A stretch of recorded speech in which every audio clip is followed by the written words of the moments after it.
Welcome to Season 4, Episode 1 of the Average Black Girl Podcast. Today I have two lawyers with me, and we're going to be talking all about branding and personal branding and how they've used that to leverage where they're going in life. So I have Lesley, Gwam, who I've gone to college with, so I've known her for such a long time. And then I have Christopher that I've met through social media, and he's actually went to law school with Lesley, so you guys can kind of talk about this journey together. So go ahead and introduce yourselves. Okay, well, as Danielle said, my name is Lesley Gwam. I'm an attorney in Chicago, born and raised in the Midwest, went to University of Illinois undergrad, ILL. And then I went to DePaul Law, where I graduated from in 2014. Been practicing insurance law since then. However, I am now taking a turn and going to UCLA for my MBA. Why, thank you. So kind. Hey everyone, my name is Christopher Owoyemi, born and raised in Chicago. Went to college at Morehouse College in Atlanta, Georgia. Then went to DePaul University for law school. That's where me and Lesley first met, became good friends. Also an attorney here in Chicago, been practicing labor and employment law for the last 3 years now. Time is going by fast. Does fly. And, I'm happy for Lesley doing exciting things in Cali. Thank you. No more winter. Yeah. You'll probably be back here for winter, though, for Christmas. Not all of it. No? Yeah, why must you get these things? Okay. So I guess the first thing I want to talk about is personal branding. So I'm sure at Morehouse, you talk about branding and how to kind of navigate yourself within, different spaces, specifically white spaces. So I really want you guys to give maybe 3 tips to people listening that maybe want to be lawyers, or they're just starting to graduate college, or they're maybe wanting to, you have to rebrand yourself for business school. So talk about some of the things, 3, that you utilize to get you to the next level. I'd say the biggest thing has been consistency. My passion has always been media and entertainment. Even in undergrad, I was involved in music groups. I had a music blog. Throughout law school, I was involved in the entertainment groups. I was a constant presence at a lot of rap shows, which there weren't too many girls there, so I started to be recognized. Mm-hmm. I'm friends with a lot of artists as well, and even since then, I've been involved in the entertainment space, both locally and for larger record labels. So I've been pretty consistent in just telling people that music is my thing, particularly hip hop. I'd also say engaging with people. Don't just have a bunch of social media followers. Actually reach out to them, ask for advice, ask questions, just ask them about themselves. Mm-hmm. Because having a bunch of followers but not knowing anything about them isn't really useful. Mm. And the last thing I would say is just be open.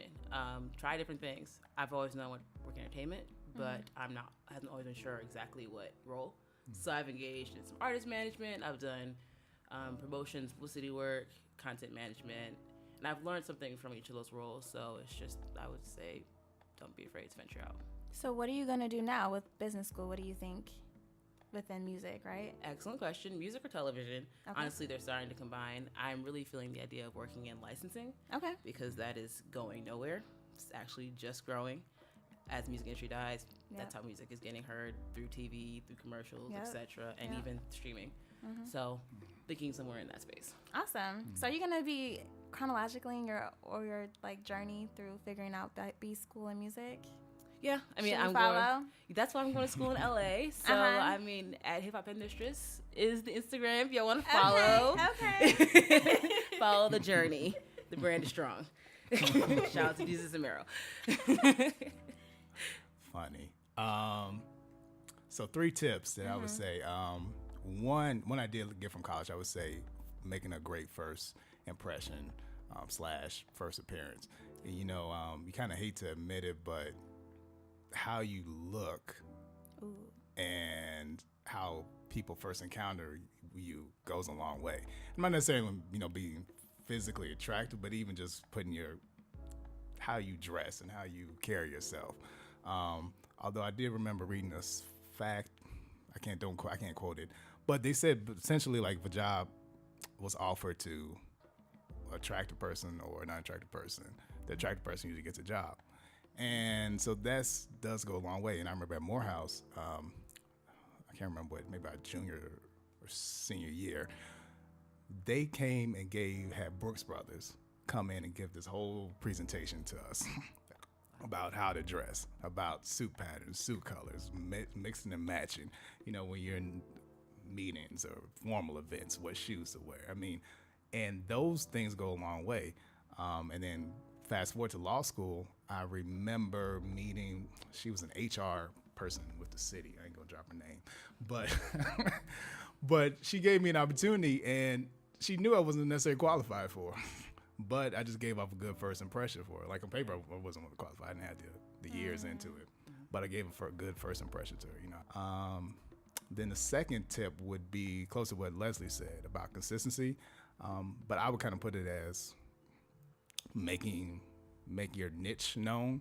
So, for example, I practice labor and employment law, and that's not necessarily I was necessarily wanting to get into, but a lot of doors and opportunities were open to me because one, it's a very select field, and then two, because I am a black man, there's very few of me in there, and I do at this point have the extended background, and it's been opening a lot of doors to me so far. And then the third tip, I guess what we said would be open.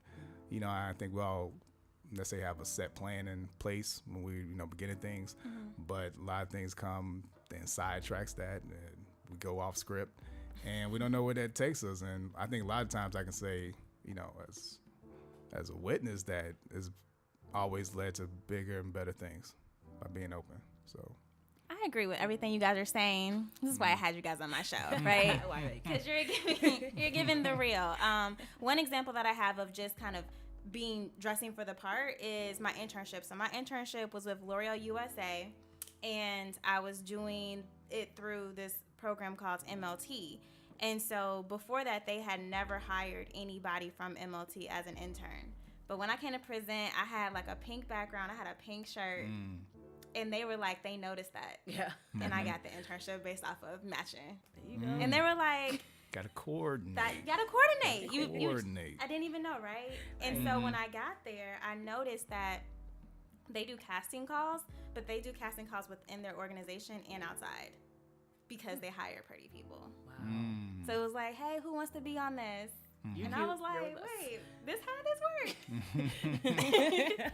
So, just figuring it out. And if you don't know what to do, like at this point, there's no excuse. There's YouTube, there's Pinterest, like you can figure out how to put it together. There's so many up and coming like mini stylists around here. You can definitely ask questions.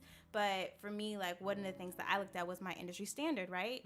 So The Devil's Road Party had like just came out. Like I already knew a lot of the things before I got into it. And I knew that within U of I, like we are a great school, but a lot of our industries are dependent on who gives us money. Absolutely. So L'Oreal was not present, like Caterpillar was and things like that. So I was like, let me get out of the box of wearing a black suit because that's what they do. And let me go look at what fashion is talking about.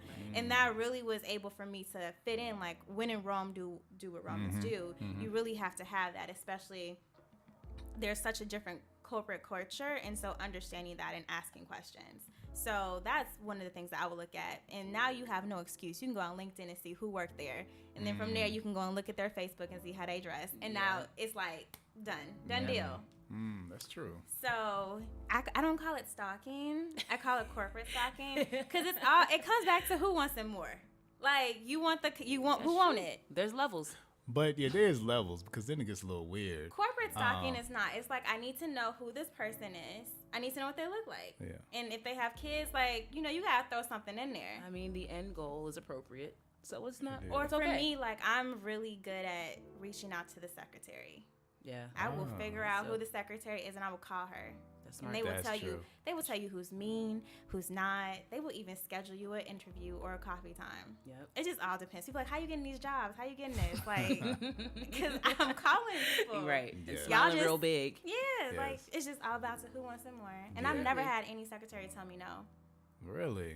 Because I'm nice. You talk nice, and they bored. That is true. That is and true. they're happy that you. They are the gatekeeper. Yeah. You're right. You gonna call the CEO? What she gonna say? Like, let me call somebody else. She don't even know her own schedule. She don't. She gonna refer you to that. Yeah. That's true. But again, it became because I knew from working behind the doors, that's how it works. With L'Oreal, you just email the secretary and they'll schedule you. You want to talk to this person? Boom.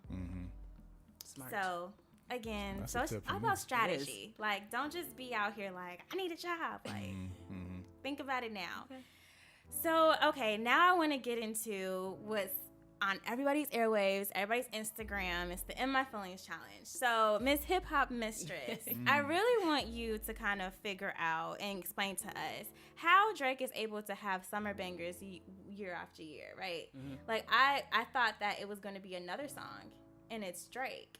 So, Yeah. do you have any response to that? Drake has the best marketing team hip hop has seen in a long time. How did the challenge start? Do you know? I honestly don't know how the challenge started. Okay. I know I had to do something with Shiggy, who I had never heard of until this challenge. Who? Shiggy? Chinky? No, Shiggy. Shiggy. Shiggy Shiggy cool though. I'm not. Man. in Where'd he the come Valley, from? right? Oh, is he? I thought he was still in St. Louis. No, he's like an investor now. Word. He in Get St. outta Louis. here. I mean San Francisco. Oh, Wow. I didn't know he had long money like that. He's been investing. Okay, I'm looking you up then. Man. I'll send you the article. Well, Yes. thank you.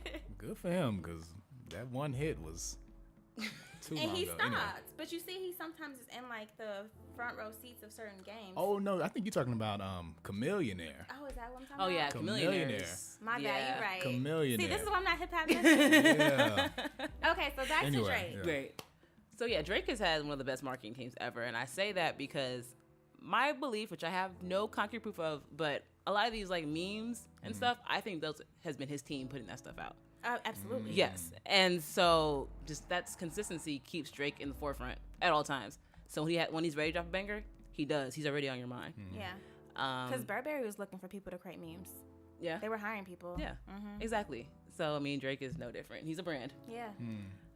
So that's why I think Drake is able to be so consistent with summer hits. And I mean, he's everyone's favorite, right? Women love him, men love him. So let's unpack that, because women do love him as he was like the good guy and like in his feelings, but the fact that he like got a porn star like Right. and he could have really been with any type of woman, and the fact that Rihanna didn't want him, I feel like she knew something that we didn't know. Oh yeah, And so I think that he may be like one of those people that's like a womanizer, or he's one of them people that is like, I'm a good guy, and so you should like me because I'm a good guy. And if you don't like me, then your life is going to be horrible, and nobody going to love you because you didn't want me because I'm a good guy. I'm getting like those vibes from him now. you know, Amanda Seales said on her podcast that Drake is the kind of guy who will do one nice thing for you and then hold it on over your head forever. See? And I was like, low key, he Or rapped like, about it. I've been respectful to you tonight. Give me sex. Yeah. Like, that's not how it I works. remember one song, How About Now, where he's like, I drove through the snow for you, Yeah, and I went to yeah. church for you, and I'm not even Christian. It's like, well, thank you. I don't remember asking you to do that, but okay. So, see, that's a lot. Yeah, but See, that makes me feel like he don't fight fair. probably You not. know? He doesn't fight at all. I mean, Like arguing. Like fight fair. no, I agree with you. I think he's one of the people that don't like confrontations. I think he kind of got that pettiness streak in him. Oh, yeah. Why women like him? I mean, you know, he showed that sensitive, emotional side, you know, and, you know, he take advantage of, you know, how should I say, you guys' vulnerabilities. And men, because y'all were really feeling Marvin's Room when that song dropped. Ooh. Touche, touche. So I think that's why he's such a big superstar, because people can identify him on many levels. Because when he raps, like when he's rapping in his real like cocky MC bag, he can really get it there too. But he also does the pop thing where he's singing and making like anthems Love for women. songs. Yeah, exactly. Or regret songs. Right. Trey Songz used to be really good at that. Yeah, they always work together. But, you know, it's also, I think, also about quantity. I remember somebody talking about this in terms of Rihanna and how Rihanna, okay, she ain't the best singer, she ain't the best dancer, but Right. like what consistently keeps her, you know, number one on charts. And it's just over the last 10 years, every year she has almost had an album out. Yeah. Right? And they've actually gotten better too. Yeah, and that's a good She thing. had a Yeah. better team. Yeah. She probably went and got a singing coach. Yeah, For I that think pitch. she did. And her swag is just amazing. Yeah. Yeah. Which is what people like. People want to be her. Yeah. Exactly, that's she what got it that is. Madonna factor. Yeah. Right. You know? Exactly. Every girl can relate to her in some capacity, even if that's not what you portray up front. Like, you can always say, like, you know, I'm a Rihanna. Right. like maybe Monday or Tuesday, and then She's go my back to spirit being animal. a church girl on Wednesday, Thursday, whatever. Exactly. But yeah, I think that's why Drake is such a huge star too. And the In My Feelings challenge, it just spread so incredibly quickly.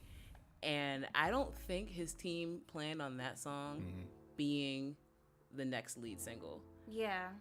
Just because it's very similar to Nice for What in terms of being like a from light. Louisiana bounce. Exactly. Yeah. So and the album is how many songs long? 20 something? Yeah. So I don't think they planned on 2 back-to-back songs like that, but the challenge really boosted it. Let me tell you how crazy the challenge got. Just today, I am in Better Price, this big law firm downtown, doing a contract negotiation for these group of workers, and that topic came up in the beginning of the contract negotiation. Somebody said, "Did anybody do the In My Feelings challenge?" And I have a company's general counsel. I have like this major partner at Better Price. I got these other management team from this company, and the person on my team, of course, they got to be on my team. Is gonna bring up, did anybody do the In My Feelings challenge? And immediately, the one person on the other team, this young white chick, face just lit up grin. and so that's how far this thing has reached, where it's being mentioned in corporate boardrooms. So you didn't do it right then, though? Oh, I ain't about to coon. I mean, anyway, I'm sorry. Okay, that was funny. So, okay, one last thing. So we're still talking about Drake. Can we just go into like Pusha T? Like, I'm not a fan. I mean, grinding will forever be a part of all of our childhood memories. But like, I haven't listened to him since. I didn't even know there was anything out between then and now. And his hairstyle hasn't evolved either. It's like from 12-year-old kid plates. So I'm just confused on why he's so great. So can anybody explain? Because I'm a Beyonce lover, so like, I only got into hip hop after she got married. So I'm just trying to understand. Honesty, I like that. Very honest, right? Hip hop mistress. Okay, first of all, you guys are forgetting the hip hop head mistress. Hip hop head mistress. But Pusha T has been dope for a long time, just because, for me at least, he paints really vivid pictures. Okay. Kind of like Biggie. Biggie, exactly. He's of that Biggie school of rap because not only is he dope rap, like as in he's a great storyteller. Right, but dope rap is in like drug rap too. So I've never sold drugs in my life, have no plans to ever do so. But you can kind of imagine what that life is like through his music, and his cadence is great too, and he's really good for like a punchline that you don't pick up on immediately. Like I'll go back to Pusha songs from like 4 years ago and be like, oh, that was a double entendre. Crazy, I didn't even notice it. So I think he's a really dope MC for those reasons. Reminds me kind of like Jay-Z meets Big, but he's from Virginia, so he's got a little bit of the Southern influence too. Okay. But yeah, if you're not really like, if you don't listen for lyrics, then you won't like Pusha, because his music is not all about the beats. Even though he had Pharrell behind him for a long time, he wasn't completely dependent on the production. It was more about the lyricism. So if you don't like lyricism, then I can understand why you're not a big Pusha fan. Got it. He's not a commercial artist at all. You're not going to twerk to Pusha T. Yeah. Like, ever. Okay, so speaking of twerking, one last music person. Teyana Taylor and her I done had a threesome, let me push this so I can sell some more albums tour. What? Like, what is going on? First of all, she was a virgin. I do not believe her, but why is she using that as selling? That's not how sex sellable. Well, yes, but let's not forget she's on Good Music, which is Kanye's label. Let's not forget who Kanye is married to. So, okay, but so did her album have you listened to it? Did it do well? Did it do bad? I think that she was very disappointed with it. It was a 5-single album. The visuals never came out. It's like, is it time for her to leave Good Music? I think it is. I was like, why are we, you don't know this? He's bipolar. Think she needs to stop working or at least being signed to big producers. Yes. She was signed to Pharrell at first. Yeah. They made dope music here and there, but it wasn't consistent. Exactly. And she asked to be out of that deal. She got out of it and ended up with Good Music, where she's also unhappy. I feel like if she went to another label where she was actually the focus, we would have more music from her that was good. because her last album was great, but it's because not her last album, like most recent one, but the one before that. Yeah. Because it was so great. Because a lot of the music she had in the vault all that time between Pharrell and Kanye. It take you 10 years to write some music. It's gonna be the best album of your life. Exactly. Right? Exactly. So if she went somewhere else where she was the focus, I think she could really be a bigger star because the girl has it. Like, she is an amazing singer. We've all seen her dance. Yep. I've never seen her act. I've never actually seen it in her movies. But she's on the Hit the Floor though. Yeah, I haven't seen that before either, but I'm sure she's probably good at that. Yeah. So yeah, she could really be it, if not for the label problems. Well, I mean, that's the answer to your question. So like, for me, why I she think did it's it. branding issues. Yeah. So remember when Fade came out? Yeah. Why didn't she have in the next 7 days a workout video? Very true. You know what I mean? Very like, that's why Kim K is so well. The sex tape made everybody aware, but then they went ahead and had that reality TV show. Right. Everybody else be like, oh, it's a sex tape. I want it to go away. Like, no, better ride this way. Well, who would have Kris thought Jenner. that, though? But that's what you have to do. Like, as soon as you get your 5 minutes of fame, like, ride it. She didn't do anything with it. Yeah. Teyana Taylor needs a Kris Jenner. A white. Everybody need a Kris Jenner. Kris Jenner, if you looking for more people, hi, I'm here, boo. I'm here. That might work for you, a black man. Travis Scott is actually signed with her. You got a now. bunch. Oh, you got, really? They got a bunch of black men. And working they for them. just got on. I don't know. What They was sell that they new soul. album that they just did? The album cover? I mean, not the magazine Oh, cover. GQ. Yeah, I saw that today. That's Kris Jenner working. Well, I'll be down. You know? Yeah. That's the smartest thing What he did you ever think did. about the daughter? What's the daughter? And she was on the front cover of Fortune magazine. Yeah, that's the one he's with. He's with her. Kylie. Oh, okay, That's okay. her Yeah. man. Well, all right, good for Travis Scott. I mean, he hit a lick, right? Yeah. If you gonna pick one, Yeah. pick the billionaire. Pick the young billionaire. That's what's up. Not a bad idea at all. That's what's up. I mean, I'm not gonna just hate on Kylie. We talked about her last time, but you know, at the end of the day, Lil Mama smart compared to Rob. She killing it. I don't know. I still believe they do something to men. They just eat them up. Anyway. They eat them up. They eat I 'em mean, up. I don't know, but it's probably. I don't know. What do you think about Chloe? You know, she's just falling right in line. She's kind of following her sister's blueprint in terms of any publicity is good publicity, which I'm just not drawn to. That baby looks like it's a 1/3 white. I'm gonna leave it at that. OJ the daddy. Some testing needs to be. That baby's dark as I am. But Chloe don't look mixed. Neither do Sophia Richie. Neither is Rashida Jones. You're right. Girl, the DNA come out when that baby was born. That's all I'm gonna say. Okay, so on to the next topic. I definitely want to talk about the recent events of police being called on very petty, non-life-threatening, non-reason things. So the first one is, I thought hilarious. They were playing a pickup game at a fitness center, and a guy felt that he was fouled too hard because of a pick, and he called the police for assault. The police came, they laughed, and they left. However, I think that what white people or anybody that calls the police are doing is they want a reaction, right? I can't physically assault you because then I would be in trouble, so I'm going to have the police do it for you. Right. And so with that being said, what is the proper conversation and or protocol for that? Like for me, if somebody calls the police on me, I'm leaving. Why would I stay? Right. I think that that's people don't know because it's like, well, I haven't done anything. It's like, you haven't done anything, that's true. Like, I understand why you want to stay, but the reason that they're doing it is because they want to make your life, a living hell. They want to show that in this white space, I still have the upper hand on you. Right. So the same thing happened with CVS. Using a manufacturer's coupon, they called it because the coupon didn't work.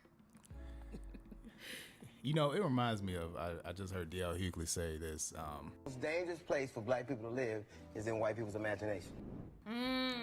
Yes, their He said, imagination. white people's own misperceptions of who we are and their own, fraudulent thoughts about our makeup places us in fear. Right. And so, honestly, I think the police need to start finding these people.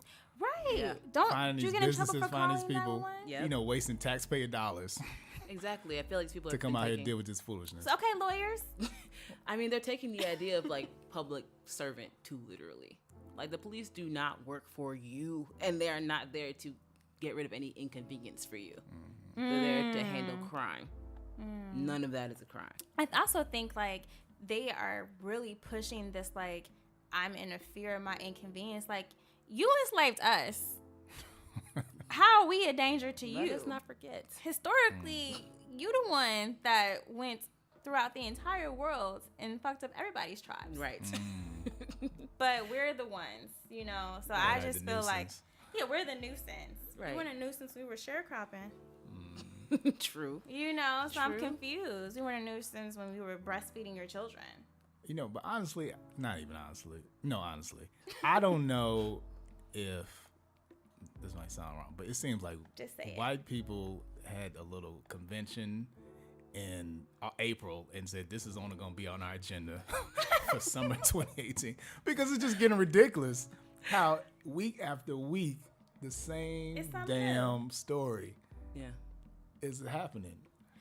And you know is this what? really a joke at some point? Right. Like you guys And that's where can't a seriously continue to do fine this. would come in handy, but it's just such a slippery slope because you don't want that to discourage people from who need to actually call police. For People real know crimes. when they need to call. Yeah. Real crimes is when you're actually in danger. Exactly, but Not it'll- because somebody's selling water outside your house and you're annoyed that they keep saying water. Yeah, exactly. So I don't know if it's something new. I just think it's being recorded. That's true. Like I get, you know, I hate when people are like, well, this is all happening now. It's like, no, police were just shooting first and they didn't have a chance to explain what was being caused, Yep. right? Or people were just lying. Like the girl today, she called the police on this guy and his pregnant wife because they had left like boba tea. And she was like, this mob attacked me. It was two people, him and like a 7-month pregnant lady, right? Wow. So if the police are saying, she's saying mob on the phone, when they get there, they see it's not. But what if they thought that was the last people from the mob? You know what I mean? So you really never know what really, like Emmett Till, you never know what actually happened. You just know the end result was somebody died. Right. I get that.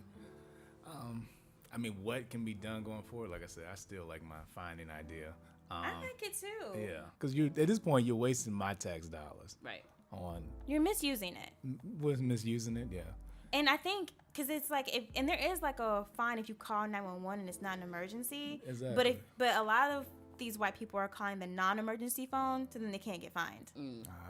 see, that's another point. That Yeah, goes to my like the guy conspiracy that theory. was mowing Yeah. the lawn, they caught the non-emergency one on him, which is why nothing They happened. found the hack. I really think they had like a secret convention, I mean, just like when they all decided to vote for Trump.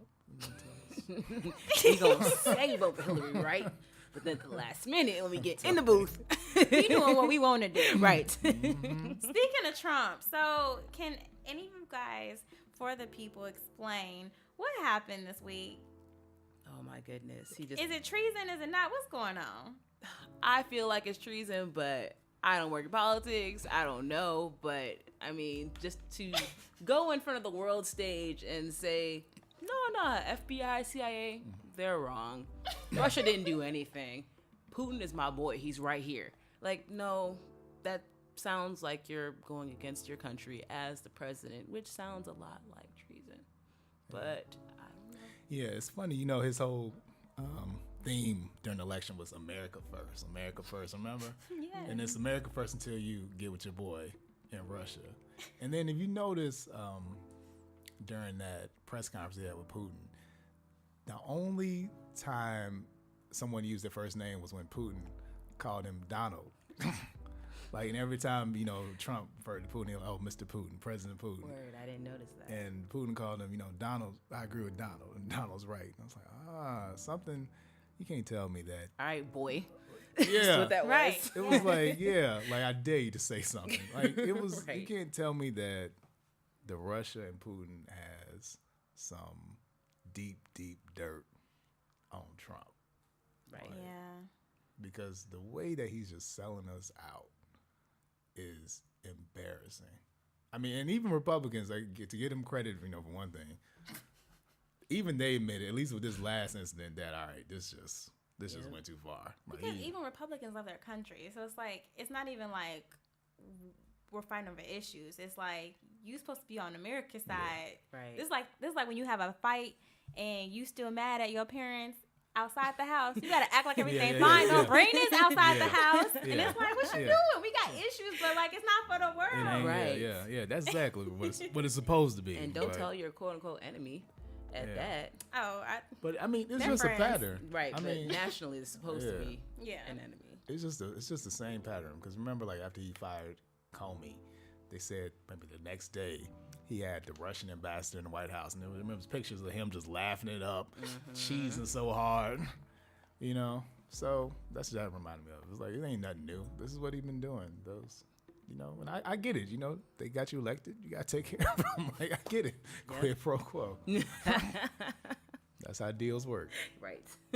Especially in Trump's world. On Yeah. the golf course. You Yeah. know, he not gonna never take golfing. Right. Yeah. The world could blow up. He's still gonna be in Florida kicking it. Mar-a-Lago, yeah.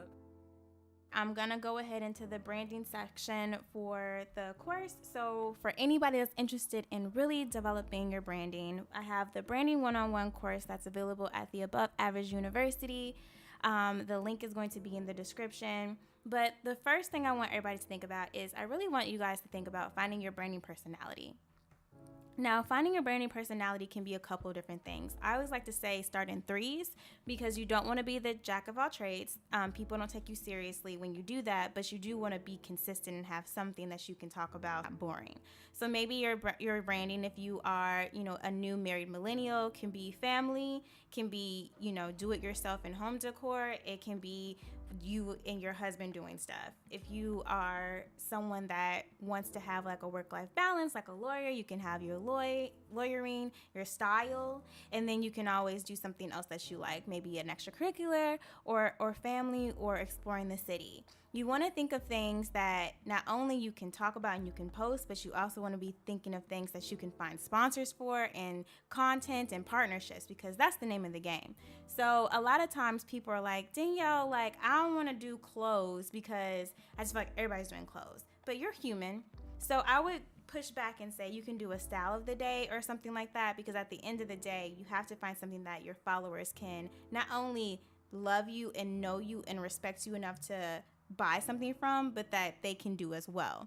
So for me, what I like to do is I actually have two brands at this point, but my brands are one, lifestyle, which kind of helps me to when I do events and or style, but then it's also very techy. So I'm able to push different themes, web design, apps, things that make sense because I'm doing it every day. And then I'm able to go ahead and do like the beauty and the lifestyle, because at the end of the day, this is just what's popping right now. And if you're Black in America with an iPhone, this is something that you need to do. So within that realm of what's popping, figure out how you can differentiate. The next thing I want you guys to do is I want you to really start thinking about your branding vision board. So your branding vision board will be things that you want. So maybe what your type of client looks like, what your goals are for the next 6 months or the next year. You really want to map that out so that you can start making real actionable goals and making headway to it. So if your goal is to maybe get 10,000 followers on LinkedIn, then you're going to have to start getting about 300 to 500 followers each month. That's something that you can do, and then you can then figure out what kind of content you're going to put out to make sure that people are not only engaging in your content, but are understanding how you are a subject matter expert.